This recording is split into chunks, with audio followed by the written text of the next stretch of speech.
Hello every one, എല്ലാവർക്കും skill ട്രെയിനോടെ current affairs സെക്ഷനിലേക്ക് സ്വാഗതം. നമ്മൾ ഇന്ന് ഡിസ്കസ് ചെയ്യാൻ പോകുന്നത് 2026 ഫെബ്രുവരി 15 PSC പ്രസിദ്ധീകരിച്ച PSC ബുള്ളറ്റിൽ നിന്നുമുള്ള പ്രധാനപ്പെട്ട കറണ്ട് അഫെയർ ടോപ്പിക്കുകളാണ്. അപ്പോൾ നമുക്ക് ക്ലാസ്സിലോട്ട് കിടക്കാം. ആദ്യം തന്നെ 68ാം ഗ്രാമി പുരസ്കാരം എന്ന് പറയുന്ന ടോപ്പിക്കാണ് നമുക്ക് ഡിസ്കസ് ചെയ്യാനുള്ളത്.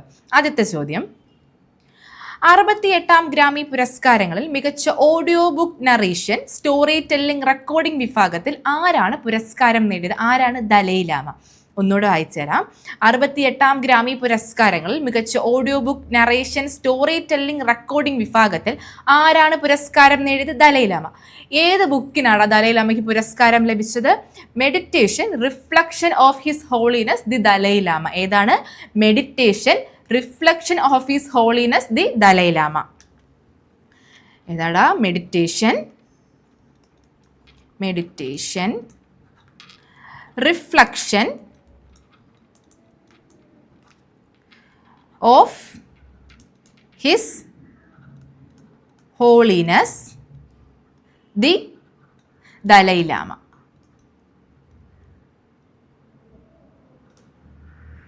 അപ്പം ദലൈലാമ എന്ന പേരാട്ടോ ഈ കിടക്കുന്ന ദലൈലാമ എന്ന്. Meditation reflection of his holiness the Dalai Lama. അത് ഇമ്പോർട്ടൻ്റ് ആണ്.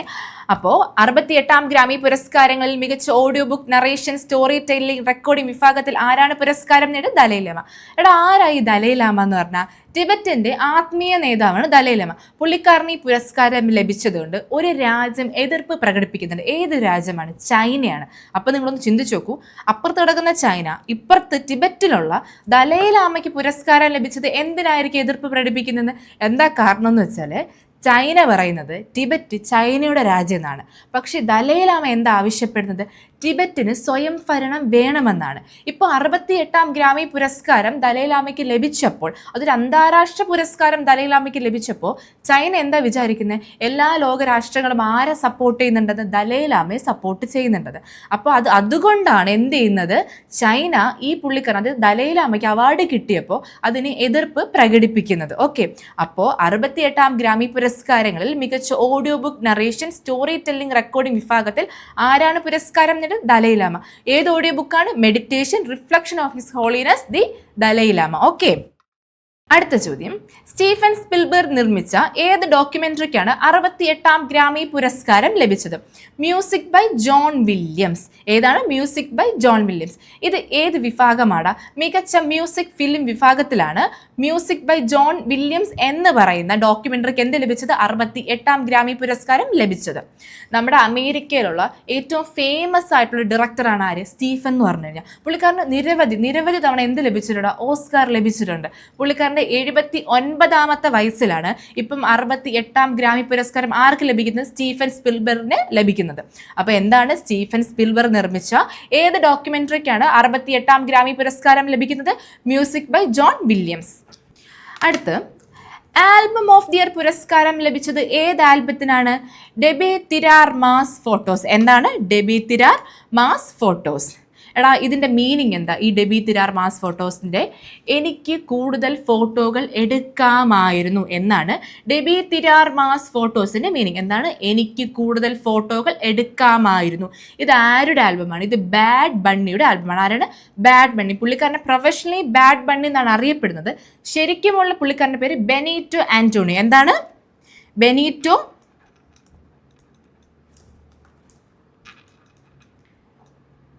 Benito Antonio. ഓക്കെ, പുള്ളിക്കാരൻ്റെ ശരിക്കുള്ള പേര് ബെനീറ്റോ ആന്റോണിയോ എന്നാണ്. പുള്ളിക്കാരനെ പ്രൊഫഷണലി അറിയപ്പെടുന്ന എന്താണ്? ബാഡ് ബണ്ണി എന്ന്. ഓക്കെ, അപ്പം ആൽബം ഓഫ് ദി ഇയർ പുരസ്കാരം ലഭിച്ചത് ഏത് ആൽബത്തിനാണ്? Debi Tirar Mas Fotos. അടുത്ത്, റെക്കോർഡ് ഓഫ് ദി ഇയർ ലഭിച്ചത് ഏത് ഗാനത്തിനാണ്? Luther. Record of the year ലഭിച്ചത് ഏത് ഗാനത്തിനാണ്? ലൂതർ. ഈ ലൂതർ എന്ന് പറയുന്ന ഗാനം ആലപിച്ചത് ആരൊക്കെ കൂടെയാണ്? Kendrick Lamar and SZA. ആരൊക്കെയാണ്? കെൻഡ്രിക് ലാമർ ആൻഡ്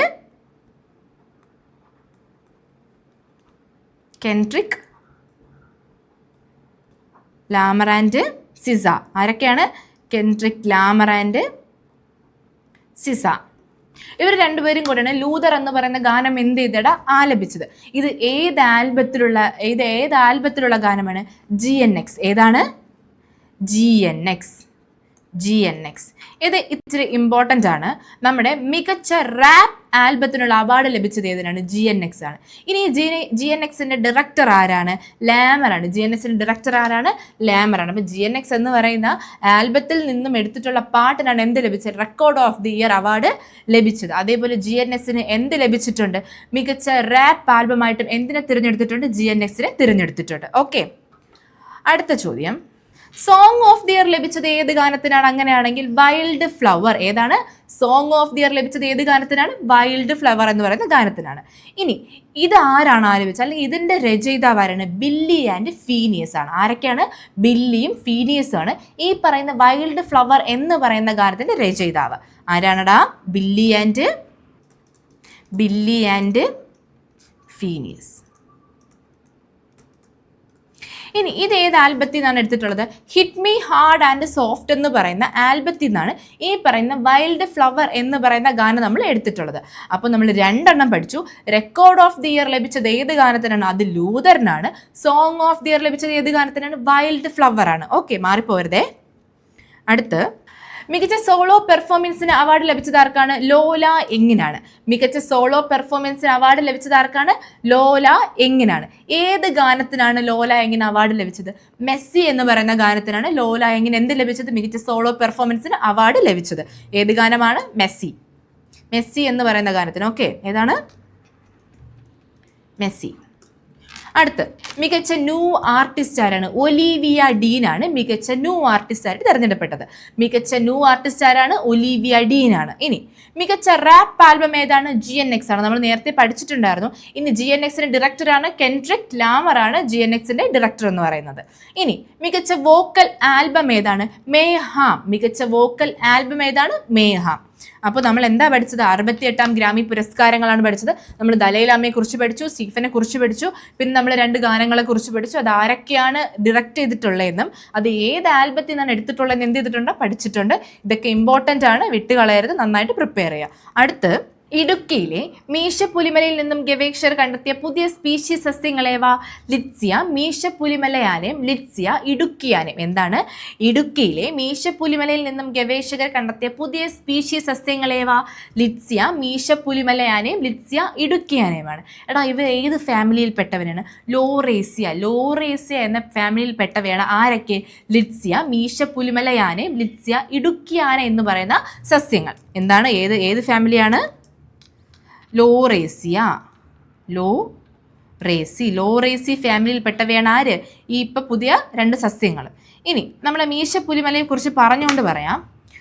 കേരളത്തിലെ 2ാമത്തെ ഉയർന്ന മലനിരയാണ് ഏത്? മീശപ്പുലിമല. ഇത് എവിടെയാണ് കാണപ്പെടുന്നത്? നമ്മൾ ഏകദേശം മൂന്നാറിൽ നിന്ന് 20 മുതൽ 25 കിലോമീറ്റർ അകലെയാണ് ആര് സ്ഥിതി ചെയ്യുന്നത്? മീശപ്പുലിമല സ്ഥിതി ചെയ്യുന്നത്. ഇനി ഇതിൻ്റെ ഉയരം എത്രയാണ്? 2640. ഇത് എത്ര മീറ്റർ ആണടാ?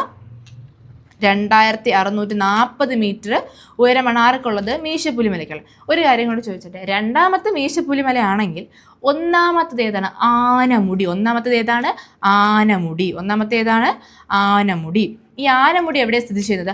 ആനമുടി സ്ഥിതി ചെയ്യുന്നത് ഇരവികുളം നാഷണൽ പാർക്ക്. എവിടെയായിട്ട് വരുന്നത്? ഇടുക്കിയിലാണ്. ഓക്കെ, അപ്പം ഇടുക്കിയിലെ മീശപ്പുലിമലയിൽ നിന്നും ഗവേഷകർ കണ്ടെത്തിയ പുതിയ സ്പീഷീസ് സസ്യങ്ങളേവ?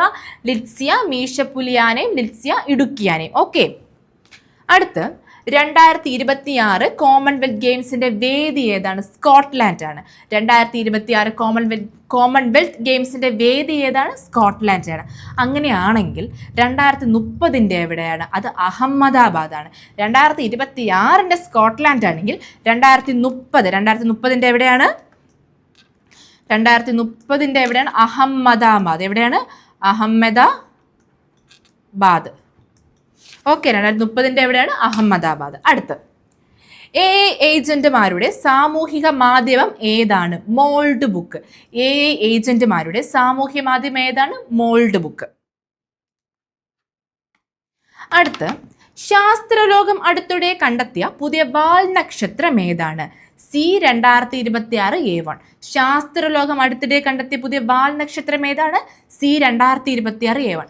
എടാ, ഈ പറയുന്ന C2026 ഒരു സൺ ഗ്രേസിംഗ് കൊമറ്റ് ആണ്, അല്ലെങ്കിൽ സൺ ഗ്രേസിംഗ് വാൽ നക്ഷത്രമാണ്. എന്താണ് സൺ ഗ്രേസിംഗ് എന്ന് പറഞ്ഞാൽ? സൂര്യനോട് അടുത്ത് ചുറ്റുന്ന, അല്ലെങ്കിൽ സൂര്യൻ്റെ അടുത്തുകൂടെ പോകുന്ന കൊമറ്റുകളെ പറയുന്നതാണ് സൺ ഗ്രേസിംഗ് കോമറ്റുകൾ എന്ന് പറഞ്ഞാൽ. നമ്മളിപ്പോൾ കണ്ടെത്തിയ C2026 ഏതാണ്? A1 ഏതാണ്? സൺ ഗ്രേസിംഗ് കോമറ്റാണ്. ഈ സൺ ഗ്രേസിംഗ് കോമറ്റുകളൊരു ഇതെന്ന് പറഞ്ഞു കഴിഞ്ഞാൽ സൂര്യൻ്റെ അടുത്തായത് കൊണ്ട് തന്നെ ഇത് എന്ത് ചെയ്യാൻ സാധ്യത, പെട്ടെന്ന് പൊട്ടിപ്പോവാൻ സാധ്യതയുണ്ട്. അതുപോലെ തന്നെ ഈ പറയുന്ന ഈ C2026A1 എന്നാണ് കണ്ടുപിടിച്ചത്? ജനുവരി 13, 2026 നമ്മൾ ഈ പറയുന്ന പുതിയ വാൽ നക്ഷത്രം അല്ലെങ്കിൽ കൊമറ്റായിട്ടുള്ള C2026A1 കണ്ടുപിടിച്ചത്. എന്നാണ്? ജനുവരി 13, 2026. ഇനി ഒരു കാര്യം കൂടെ ഞാൻ പറഞ്ഞു, ഈ സൺ ഗ്രേസിംഗ് കോമറ്റ് ആണ് ഈ പറയുന്ന C2026A1 എന്ന് പറഞ്ഞു. സൺ ഗ്രേസിംഗ് കോമറ്റ് എന്താണെന്ന് ഞാൻ പറഞ്ഞിട്ടുണ്ട്. എന്താണ്? സൂര്യൻ്റെ ഏറ്റവും അടുത്തൂടെ പോകുന്ന, അല്ലെങ്കിൽ സൂര്യന് ഏറ്റവും അടുത്തൂടെ കടന്നു പോകുന്നതാണ് സൺ ഗ്രേസിംഗ് കോമറ്റ്. അപ്പോൾ അങ്ങനെയാണെങ്കിൽ സൂര്യനിൽ നിന്നും എത്ര അകലെ ആയിരിക്കും നമ്മൾ ഈ പറയുന്ന C2026A1 കണ്ടുപിടിച്ചിട്ടുള്ളത്? സൂര്യനിൽ നിന്നും 2.05 ആസ്ട്രോണമിക്കൽ യൂണിറ്റ് അകലെയാണ് നമ്മൾ ഇയാളെ എന്ത് ചെയ്തിട്ടുള്ളത്? കണ്ടെത്തിയിട്ടുണ്ട്. അപ്പോൾ ശാസ്ത്രലോകം അടുത്തിടെ കണ്ടെത്തിയ പുതിയ വാൽ നക്ഷത്രം ഏതാണെന്ന് ചോദിച്ചാൽ ഏതാണ്? C2026A1 ആണ്. അടുത്ത്, മണ്ണിലെ പോഷക ഗുണങ്ങൾ കണ്ടെത്താൻ ഗവേഷകർ വികസിപ്പിച്ച ഉപകരണം ഏതാണ്? ന്യൂട്രി. മണ്ണിലെ പോഷക ഗുണങ്ങൾ കണ്ടെത്താൻ ഗവേഷകർ വികസിപ്പിച്ച ഉപകരണം ഏതാണ്? ന്യൂട്രി. കുട്ടികളുടെ ആരോഗ്യ വിവരങ്ങളും ചികിത്സാ പദ്ധതികളും അറിയാനായി ആരോഗ്യവകുപ്പ് സജ്ജമാക്കിയ ടോൾ ഫ്രീ നമ്പർ ഏതാണ്? 104. ഇത് കുറച്ച് ഇമ്പോർട്ടൻ്റ് ആണ്. കുട്ടികളുടെ ആരോഗ്യ വിവരങ്ങളും ചികിത്സാ പദ്ധതികളും അറിയാനായി ആരോഗ്യവകുപ്പ് സജ്ജമാക്കിയ ടോൾ ഫ്രീ നമ്പർ ഏതാണ്? 104. അടുത്ത ചോദ്യം, 2026 സന്തോഷ് ട്രോഫി ഫുട്ബോൾ കിരീടം ലഭിച്ച ടീം ഏതാണ്? സർവീസസ്. 2026 സന്തോഷ് ട്രോഫി ഫുട്ബോൾ കിരീടം ലഭിച്ച ടീം ഏതാണെന്ന് ചോദിച്ചാൽ ഏതാണ്? സർവീസസ്. ആരടാ ഫൈനലിൽ ഉണ്ടായിരുന്ന സർവീസസിൻ്റെ കൂടെ? സർവീസസും കേരളയുമാണ് ഫൈനൽസിൽ ഉണ്ടായിരുന്നത്. പക്ഷേ സർവീസ് ആരെ തോൽപ്പിച്ചു? കേരളത്തിനെ തോൽപ്പിച്ച് കളഞ്ഞു. ഇനി വേറൊരു കാര്യം കൂടെ ഉണ്ട്. ഈ പറയുന്ന സർവീസസിൽ അവസാനത്തെ വിന്നിംഗ് ഗോൾ അടിച്ചത് ആരാണെന്ന് ചോദിച്ചാൽ ആരാണ്? അഭിഷേക് പവാറാണ്. ആരാണ്? അഭിഷേക് പവാറാണ്. ആരാണ്? അഭിഷേക് പവാർ. ഈ പുള്ളിക്കാരനാണ് ഈ 2026 സന്തോഷ് ട്രോഫിയിൽ വിന്നിംഗ് ഗോൾ അടിച്ചത്. ഇനി ഒരു കാര്യം കൂടി, ഇതിൻ്റെ വെന്യൂ അല്ലെങ്കിൽ ഇത് എവിടെ വെച്ചാണ് നടന്നത്? ദക്വക്കാന. എവിടെയാണ്? ദക്വക്കാന. ഇത് എവിടെയാണ്? ദക്വക്കാന ഫുട്ബോൾ സ്റ്റേഡിയം എവിടെയാണ് സ്ഥിതി ചെയ്യുന്നത്? ആസാമിലാണ്. എവിടെയാണ്? ആസാം. അപ്പോൾ 2026 സന്തോഷ് ട്രോഫി ഫുട്ബോൾ കിരീടം ലഭിച്ച ടീം ഏതാണ്? സർവീസസ് ആണ്. അതിൽ വിന്നിംഗ് ഗോൾ അടിച്ചത് ആരാണ്? അഭിഷേക് പവാറാണ്. ഇതിൻ്റെ വേദി ഇമ്പോർട്ടൻ്റ് ആണ്. വേദി എവിടെയാണ്? ദക്വക്കാന ഫുട്ബോൾ സ്റ്റേഡിയം, ആസാം. ഓക്കെ. അടുത്ത്, യാത്രക്കാർ നേരിടുന്ന ബുദ്ധിമുട്ടുകൾ സംബന്ധിച്ച് പരാതികൾ സ്വീകരിക്കുന്നതിനായി ദേശീയപാത അതോറിറ്റി സജ്ജമാക്കിയ മൊബൈൽ ആപ്പ് ഏതാണ്? രാജ്മാർഗ് യാത്ര. എന്താണ്? യാത്രക്കാർ നേരിടുന്ന ബുദ്ധിമുട്ടുകൾ സംബന്ധിച്ച് പരാതികൾ സ്വീകരിക്കുന്നതിനായി ദേശീയപാത അതോറിറ്റി സജ്ജമാക്കിയ മൊബൈൽ ആപ്പ് ഏതാണ്? രാജ്മാർഗ് യാത്ര. അണ്ടർ 90 ഏകദിന ലോകകപ്പ് ക്രിക്കറ്റ് ടൂർണമെന്റിൽ കിരീടം നേടിയ രാജ്യം ഏതാണ്? അത് ഇന്ത്യയാണ്. ഒന്നുകൂടെ പറഞ്ഞുതരാം. അണ്ടർ 90 ഏകദിന ലോകകപ്പ് ക്രിക്കറ്റ് ടൂർണമെന്റിൽ കിരീടം നേടിയ രാജ്യം ഏതാണ്? ഇന്ത്യയാണ്. ഇന്ത്യ ആരെയാണ് തോൽപ്പിച്ചത്? ഇന്ത്യ ഇംഗ്ലണ്ടിനെയാണ് തോൽപ്പിച്ചത്. എത്ര റൺസിനാണ് ഇംഗ്ലണ്ട് തോറ്റത്? 100 റൺസിനാണ് ഇംഗ്ലണ്ട് തോറ്റത്. ഇനി ഒരു കാര്യം കൂടെ, നമ്മുടെ ഇന്ത്യയുടെ ICC അണ്ടർ 90 എത്രാമത്തെ വിജയമാണിത്? 6ാമത്തെ വിജയമാണ്. ഇമ്പോർട്ടൻ്റ് ആണ്. ICC അണ്ടർ 90 ലോകകപ്പിൽ, അണ്ടർ 90 ലോകകപ്പിൽ ഇന്ത്യയുടെ എത്രാമത്തെ വിജയമാണ്? 6ാമത്തെ വിജയമാണ്. ഓക്കെ.